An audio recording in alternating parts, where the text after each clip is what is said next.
من الاخر مع محمد شبانة، وصباحكم دايما زي الفل.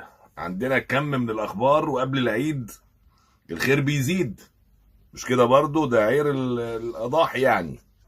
فعندنا اخبار كتير. خلينا نبدا بتصريح انا شايفه يعني في تخبيط في الكابتن ابراهيم حسن جامد جدا. قالوا خالد الدرندالي نائب رئيس اتحاد الكوره امبارح في لقاء تلفزيوني اتسأل عن تغيير صلاح ورفضه التغيير والدفع بمصطفى فتحي في المشهد اللي احنا شفناه في الماتش بتاع غينيا بيساو. كابتن ابراهيم حسن قال ان الكابتن حسام حسن لم يستشير صلاح في التغيير، ولا كان بيغيره ولا في دماغه يغيره خالص، ولا صلاح كان يعرف ايه الموضوع. خالد الدرندلي ما قالش كده، قال حسام حسن سأل صلاح. ده عكس كلام مين؟ ابراهيم حسن. وخالد الدرندلي ده نائب رئيس اتحاد الكوره، مش بس كده، وكان موجود مع البعثه هناك هو وجمال علام في غينيا.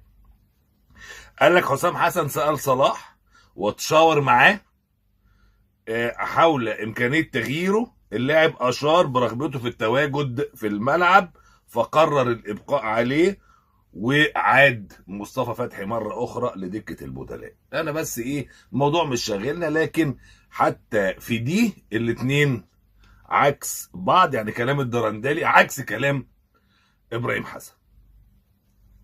عايز اطمنكم على اخو كهربا.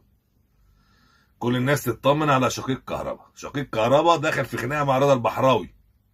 وليه بقول الخبر؟ عشان اللي راح صالحهم كهربا، واتمسك وخد 4 ايام على ذمه التحقيق، هو واثنين اصحابه. كسر له العربيه والازاز اللي ورا، وكانوا حفله وخرجوا من حفله، وبعدين قال لك نعمل لهم تحاليل ونشوف ايه الموضوع. قصه كده غريبه جدا اتحلت امبارح، وكان على 4 ايام على ذمه التحقيق. لكن راح كهربا وتعهد باصلاح العربيه بتاعت رضا البحراوي المطرب، والتصالح، ونسهر ونتصالح ونعمل.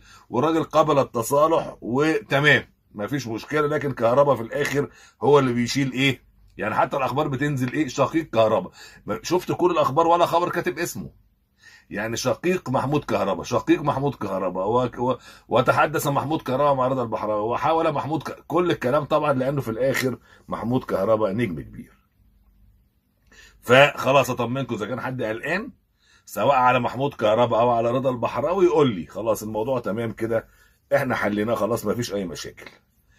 كل الافكار اللي بتلعب في دماغ مارسيل كولر الفتره الجايه، هيجي اتحاد الكوره كده يقوم لك بوم ضاربها له، هيديله في دماغه بوم. ليه؟ مارسيل كولر عايز يكسب الدوري باي شكل.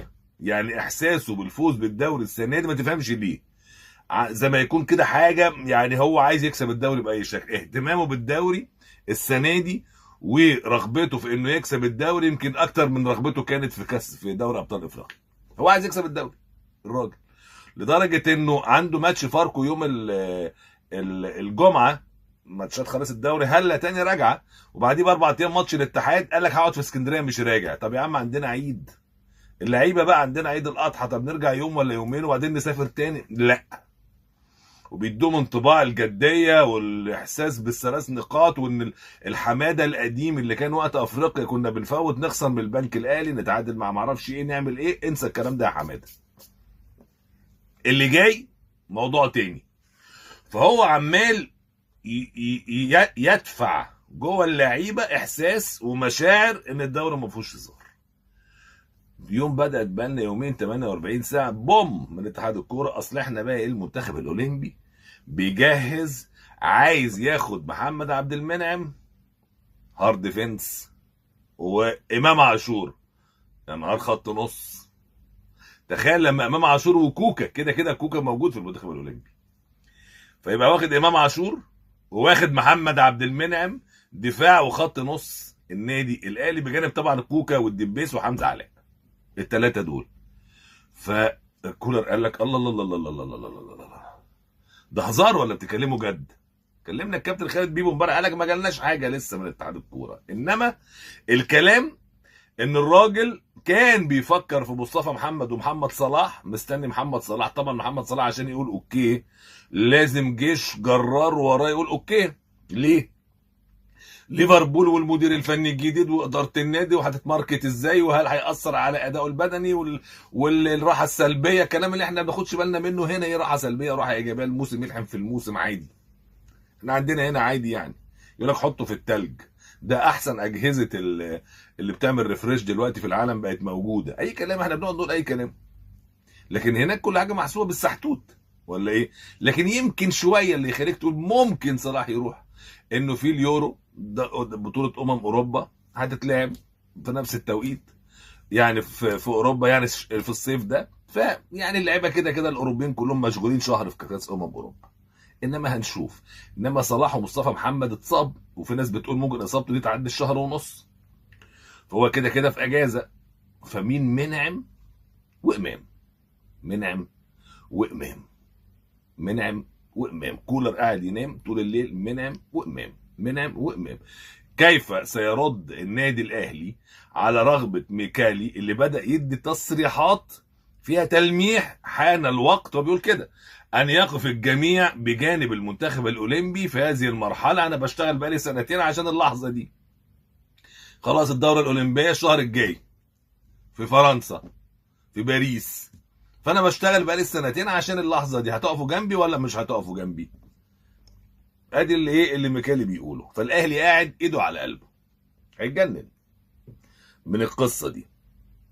دكتور حازم خميس رئيس مكافحه المنشطات في مصر عمل تصريح امبارح اكد على استمرار ايقاف رمضان صبحي وجوبيا، يعني عافيه، يعني ما فيهاش هزار. وان رمضان صبحي بعد جلسه الاستماع اللي عادة 7-8 ساعات المره اللي فاتت اول امبارح دي، خد بالك، طلب جلسه استماع تانية، هو اللي طالبها، لان حتى الان عزيزي المشاهد عزيزي المواطن الغلبان، انت مستغرب ليه؟ ايه استغرابك؟ ايقاف عقوبة الشيبي؟ ما تقف يا عم. نحن في بلد قانون، واتحادنا اتحاد قانون. اتحادنا طبق عقوبة على الراجل، وبيراميدز قدم تظلم وبتاع. المهم العقوبة اتوقفت. ايه المشكلة يا باشا؟ انت زعلان؟ ايه اللي مزعلك يعني؟ ايه اللي بيجامل بيراميدز؟ ايه الجديد؟ حتى لو بيجامل، اين المشكله؟ شاور لي على المشكله. فين المشكله؟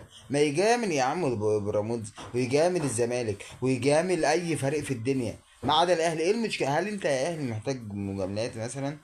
ما تكبروا دماغكم يا جماعه شويه. ليه بنشغل بالنا باي كلام في البتنجان؟ اي كلام والله. ما تقف عقوبتي هتفرق معاك انت في ايه يعني؟ ما تقف عقوبتي. انت معترف ان حسين الشحات غلطان ولا مش غلطان؟ انت معترف بكده، وكلنا معترفين بكده. ايا كان الشيبي ده غلط الاول ولا ما غلطش الاول، برضه ايا كان الموضوع كان يوصل لايه، كانش ينفع ان هو حسين الشحات يعمل اللي عمله. فكلنا معترفين بالقصه دي. فعقوبة حسين الشحات ايا كانت قاسية ام غير قاسية، احنا لازم نقبل بيها. قصة بقى الشيبي والاتحاد بيجامل بيراميدز وما بيجاملش بقى، يا عم احنا مالنا يا عم؟ صلى على النبي. يا ابو صلى على النبي. هتغير ايه انت يعني؟ انا شايف كده. انا شايف كده مفيش جديد على اتحادنا يجامل اي فرقه في الدنيا ضد الاهلي. مفيش مشكله ومفيش جديد. فيعني كبر دماغك شويه يا صديقي. بس